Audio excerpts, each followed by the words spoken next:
Last వీడియోకి continuation. అన్నీ నేర్చుకున్న తర్వాత స్టార్ట్ చేయాలి అని చెప్పాను కదా! ఒకరోజు, 2 రోజులు ఎవరైనా చేసి ఇస్తారు. మూడవ రోజు మనమే చేసుకోవాలి కదా! అందుకే అన్నీ నేర్చుకొని స్టార్ట్ చేస్తే మంచిది అని చెప్పాను. అలాగే మనం ఛానల్ అనేది వీడియోలు పెడుతూ ఉంటేనే గ్రోత్ అనేది ఉంటుంది కదా! ఒకరోజు ఒక వీడియో పెట్టి, 2 వీడియోలు పెట్టి ఆఫ్ చేస్తామంటే కుదరదు కదా! మనం వీడియోలు పెడుతూ ఉంటేనే ఛానల్ రన్‌లో ఉంటుంది. ఛానల్‌కు గ్రోత్ అనేది ఉంటుంది కదా! అందుకనేసైతే అన్నీ మనకి వచ్చి ఉంటే మంచిది, నేర్చుకోవడం మంచిది.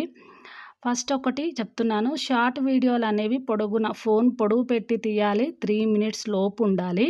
ఫుల్ వీడియోలు అనేటివి అడ్డం పెట్టి తీయాలి. అవి మన ఓపిక. మనకెంత పెట్టుకోవాలి అనుకుంటే అంత పెట్టుకోవచ్చు ఫుల్ వీడియోలు.